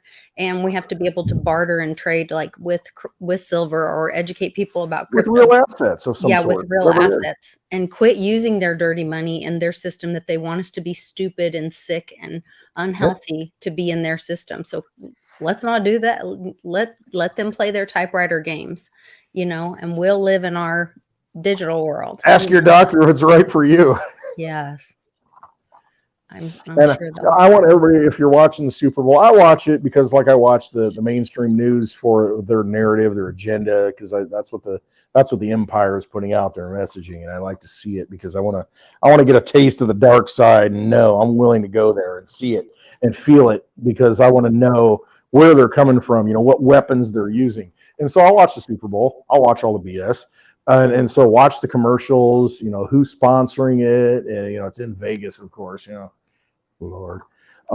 It's just, you know, look where the money is being spent. I mean, you know, we got Mr. Pfizer, as Aaron Rodgers says, Mr. Pfizer, you know, the big tight end, 87, you know, dating Taylor Swift, you know, the big superstar. What if he like drops dead of a heart attack Lord. at the Super Bowl? Think about that. DeMar Hamlin, you know, the guy that died on the field and was resurrected. He didn't play at all last year, but you know, he's still on the team. And I'm like, well, why is he not playing if he's healthy? Maybe he's not healthy. Maybe it's not him. I don't know. Maybe he can't. You know, play but it's crazy that how soon we forget, you know, all these things. And we got turbo cancers exploding. Mhm. And then what did Pfizer do? They go out and buy a company that specializes in treating turbo cancer. You know, so a problem, reaction, solution. I mean, it's all such a sham, and you can participate into it or not. And that's, I think, the lesson that was learned, you know, since 2020, year zero, as Cliff called it. You know, you can choose to participate and give your energy to it and be a slave to it, if that's what you want to do, or you can just say no. And if you say no, you know, it's worked out for a lot of people who said no because the courts have agreed with them that you had the right to say no. You did not have to follow the mandates, you know, or the executive orders. In Illinois, J.B. Pritzker, you know, oh, you need to do this, you need to do that. It's like, no, I don't need to do that. I'm not going to do that. So what are you going to do about it? Well, you need to do it. No, I'm not going to do it. So F you. You know, and that's what it comes down to. I mean, we the people, we decide. We are the energy, and they're trying to feed off of us, and they're trying to deceive us, and they've got all the tools to do it. And they, you know, it's just no. Just say no. Just say no. That's all you got to do. No. Go through your life. Just say no. No. There's a video that I would like. Act like you're hard of hearing. You know, the old people. My grandfather you couldn't hear anything. You know, my dad's kind of getting that way, and that's an advantage as an old guy. It's like, you know, he's like he can't hear anybody. You know, it's like, I just walk out Walmart. You know, it's like, I check, like you said with Charlie. You know, to check your receipt. Just act like you don't hear anybody. You know, it's like, just ignore it. Yeah, If you ignore it, it doesn't out, you're not checking my world. receipt. F you. You know, what? You're not going to stop the person What? stealing things. You're not going to check my receipt when I actually paid and checked myself out. Right. There is this video, which if I played it, I probably would be accused of hate something, even though there's no hate anything in it. Screech. So if you will go to the link in the description of this video and jump on the Telegram and find this video, it's incredible, and it tells you exactly why World War II never ended. And when Putin was talking about the Nazis, if you tie all of that together, have that in your mind, and why our dollars are going to Ukraine, and who is in charge, and why Pfizer was being funded, and why they wanted to jab everybody up. The tests never ended. I wish Tucker, if he were a real journalist, would have asked about the biolabs. But, you know, it was a 2-hour interview, and it was a great interview. But, I mean, ask about the biolabs. You know, what else is going on there? What kind of trafficking is going on there? You know, what's happening there that we don't know about? You know, because, you know, Putin's giving speeches on that stuff. I mean, you could ask those kinds of questions. Just saying. Yep. And who's doing it? Yeah, and who funds it? We fund it. Yeah. But who's doing it and who's in charge of it? Mm-hmm. And it's very clear. Yeah, I mean, we have to denazify things. Denazification. I mean, maybe that's the new slogan. Denazification. You know, that's what I'm for. Because there's absolutely no doubt about it that you've got a puppet in charge in Ukraine. He is an actor, and you look at his old videos. They're out there on YouTube. Out there, you know, you can look them up. You know, he was nothing but a who's president in 1985? Ronald Reagan, the actor. You know, was he married to Jane Wyman? You know, Back to the Future stuff. And it's like, yeah, it's all theater at this point. It really is. It's all theater at this point. And you know, he's got multi-million-dollar mansions. He's got some in Florida, and you know, what's your price is really what it comes down to. The Super Bowl's coming up. You know, it's real life. What's your price? I mean, there are people who are good with it. We're good with it. They're good with it. I need this much money, and I'm good. And you know, I'm gonna sponsor whatever you throw at me, and you tell me what to do, brother, and I'm gonna do it. I mean, is that the kind of life you want to lead? Is that who you want to be? Do you want to be a sellout? You know, people talk about the mark of the beast. I mean, you know, it's here. I mean, you know, people are taking it every day. I mean, it's your choice. I mean, it comes down. It's your choice. You can say no. And it's not a hard thing to do. I mean, it's an easy thing to do. It's a freedom thing to where you say, no, I'm done. Sun comes up. I'm good. I was out in the sun today. I got my flip-flops on. I got POFF, proof of flip-flops. You know, right here, I can't even do the cheerleader leg kick to get it up. But I mean, you know, I got shorts and flip-flops on right now because it's just I enjoy life. I enjoy the sun. I enjoy, you know, the sun coming up. I enjoy, you know, everything. I mean, just life. And you have to enjoy life, where you choose the path of death and destruction, and it does not do anything for your soul. In that interview, Putin said something about, you know, the soul. You know, it's about the soul and the soul of people. You can destroy the church. You can destroy everything that is symbolic of it, the actions that people take, and the figments, the things that you put out there and project.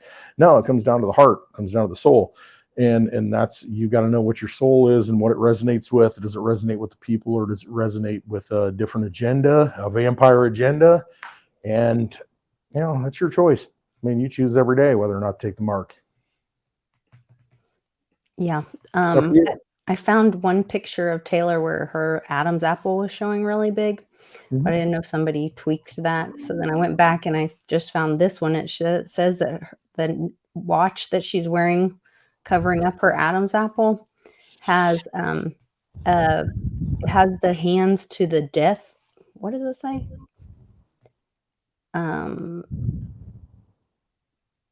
Doomsday clock.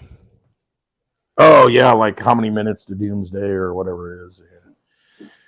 Did you notice that early on in the interview, Putin took his watch off, put it on? I saw that. What does The that minute mean?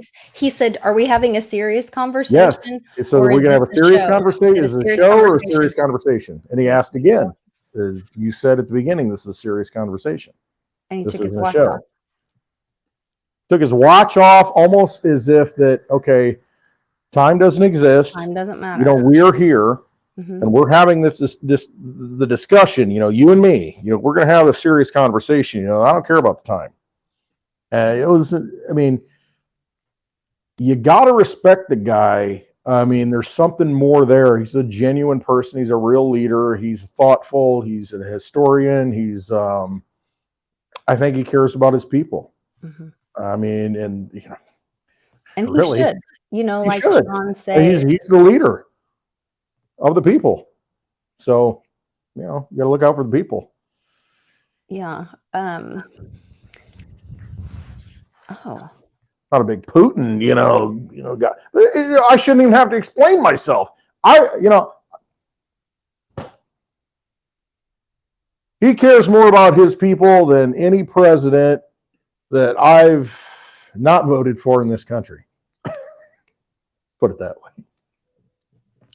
yeah. That Well, has and become that's what, president. like Sean had said, like, I don't care if you say, I love coal and whatever. If you live in West Virginia and that's good for people of West Virginia and whatever, like, then I don't care if it is terrible for carbon and whatever, because that's good for the people of West Virginia. So Isn't it not? Are we not in a representative republic? So the people who come out of West Virginia should represent big coal, should represent the workers Right. of West Virginia. I mean, people come from Illinois, they should represent, farmers. I mean, Right. because So he that's should what be we do Russia here. first. We're not saying we are Russia first. I am America first, but it's honorable that he is Russia first. Yeah, I mean, I admire someone who wants to stand up for the people and the historical heritage, the cultural, people of, within his boundaries, within his, and it's just like Illinois. I don't respect Dick Durbin. He's a senator. I do not respect I can't even think of her name. I can picture her, because I don't vote for her. Anyway, accident, wheelchair. I mean, she's no legs. I can't even think of her name. But because I don't resonate with her. But they don't respect the people of Illinois. They don't stand for the people of Illinois. They might stand for Chicago. I mean, if you call that Illinois, but I mean, the majority of Illinois, if you look at the map, it's the land that people own are, you got a bunch of rural people. They don't represent us. I want somebody who represents me. And those people don't represent me, a bunch of warmongers. And, you got Dick Durbin and all these Senate committees, shutting people down, not letting people talk. I mean, that's not a representative republic. So, Yeah. I respect people who represent the people. Yeah. Oh gosh, Mark Blackburn has done such a good job lately at these hearings. I love it. I love listening to him. Yellen. Oh God. We didn't even talk about, there were some financial hearings this week. And Yellen was saying that instead of saying that we had inflation, she said it's not inflation, it's that you have more buying power. It's like, what are you buying? I was like, you got more buying power of Bitcoin? I mean, what do you have buying power of? A new house? No, I'm sorry, but houses are historically way high, Oh you my know, compared to God, it was salaries. insane. Buying power of what? Cube steaks? I was completely insane. It was But it's just these people live in a different world. I mean, they're completely out of touch. They're vampires. I mean, they really are. They live in the castle. And at what point do we, you know, get the torches out? Because enough is enough. And nobody wants that to happen. It's because it doesn't need to happen because we outnumber them to such a massive degree. It's just, you just say no. I mean, you just don't participate. You just pull your energy. You're the energy. You're feeding it, you know, and you just stop doing it in whatever way that you can at your personal level. You don't feed the big machine. You don't, you know, you just, you know, they're, I mean, you think about, okay, you know, I grew up in an area, Peoria, Illinois, where you've got Caterpillar. It used to be the headquarters here. They moved it to Chicago area. Now they're going to move it to Texas because Illinois is a piece of crap state as far as business. But I remember the days where, you know, the unions, you know, the people that worked, I mean, they'd have work slowdowns. I mean, they would do things to kind of, you know, make it difficult for management because they're like, hey, you know, we're not getting paid what we're supposed to get paid. And you guys are making all this money. I mean, you're making all these profits. I mean, you know, we're doing all the work. You're sitting up there counting beans. Mm-hmm. And so, you know what? We might do things. We'll show up, but we're not going to do things that make you productive. And so you got to have that mindset of, okay, all right, I see what's happening. And that's the way it is throughout life, to where, you know, you realize you're getting screwed and you're like, all right, okay, I see what's happening. So I'm going to give you the energy that you deserve. And that's it. And we all have the ability to do that. I mean, why are you going to bust your butt for somebody that's going to just, you know, kick you in the face? And so that's where we are as people in this country.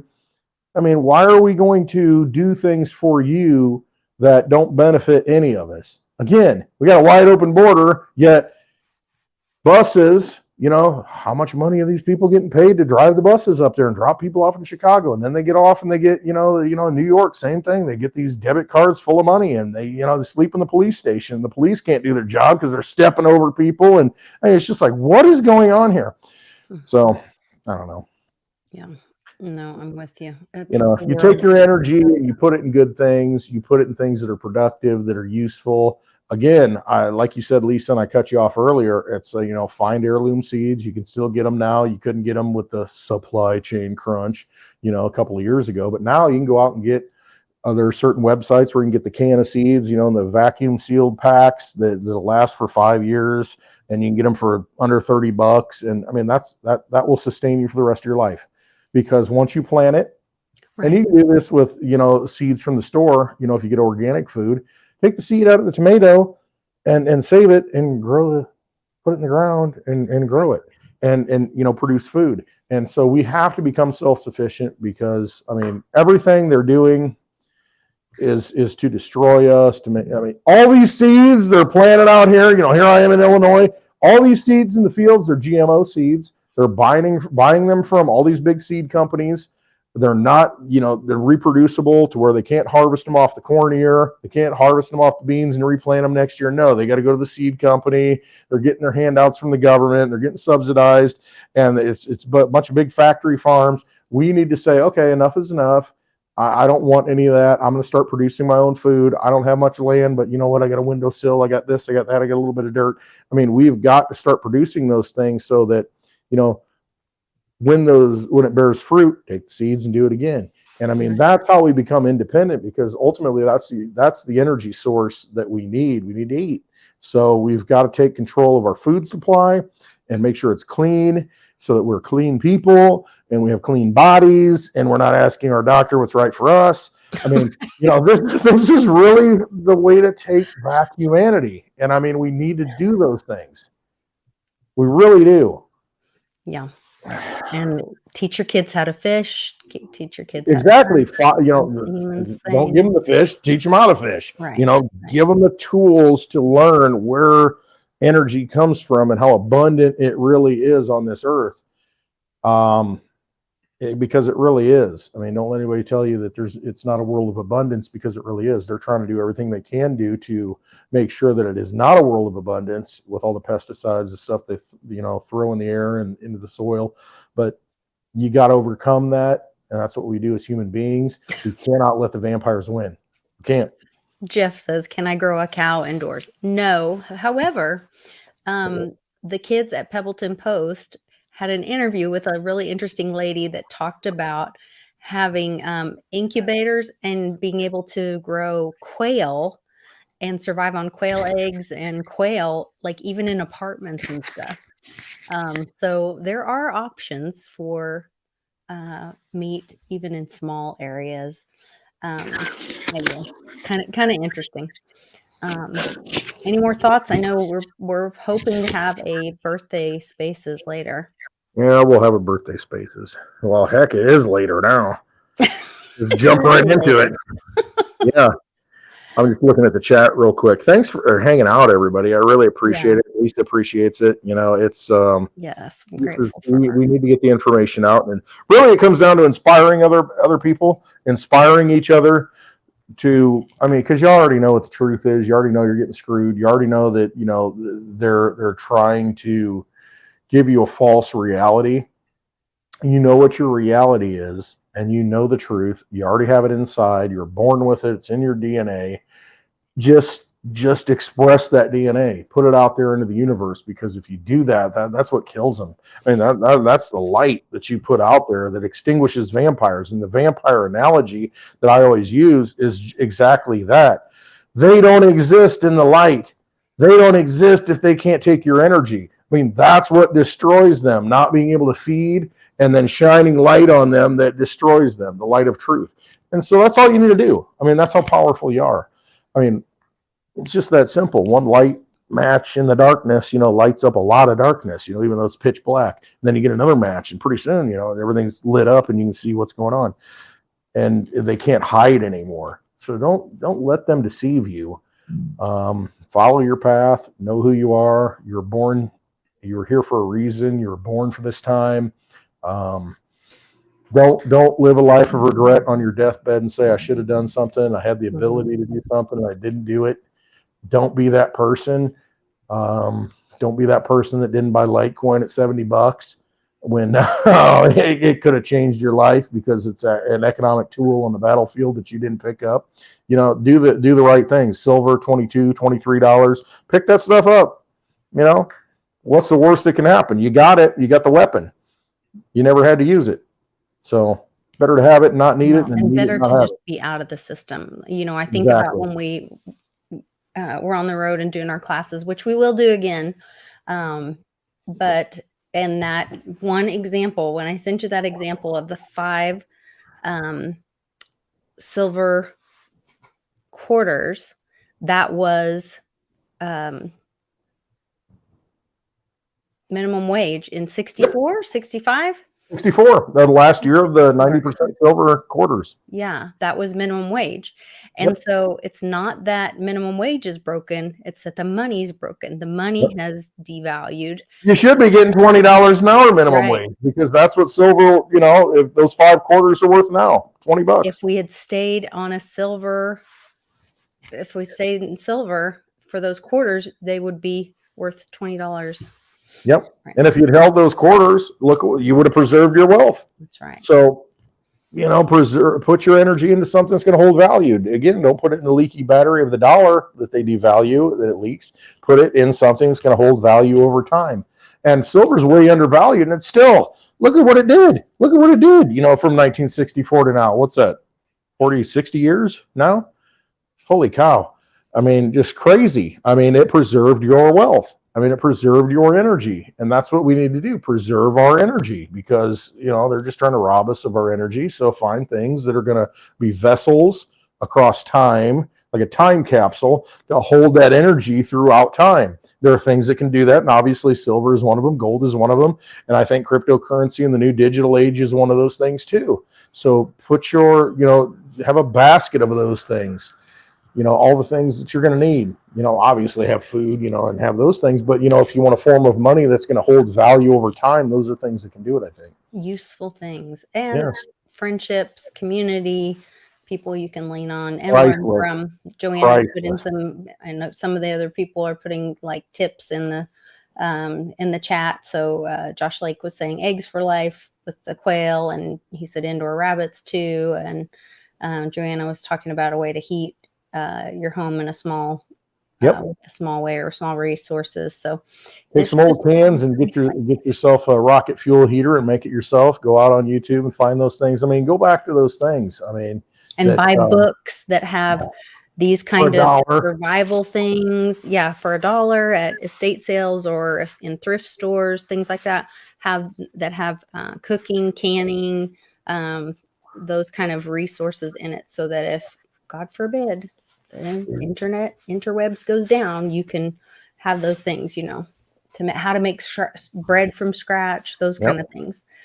Be your own bank, be your own bakery, be your own library, be your own, you know, everything, you know, and it doesn't take much. I mean, but it's cheap to do right now. So do it now before it's too late and, you know, it becomes a scarce commodity. That's right. All right. Well, everybody wish Westwood a very happy birthday. I'm going to let us go out with a little bit of music. I'm going to leave up the QR code and his address for a little bit, so you guys can get out your favorite wallet and shoot Feed the dogs. Happy birthday, Litecoin. And we'll see you over on Clint Westwood's Spaces tonight. On X, on Twitter, X. Twitter. Yes. Love you all. Thanks for being here. Love you guys. Happy birthday, Westwood. We love you. Thank you.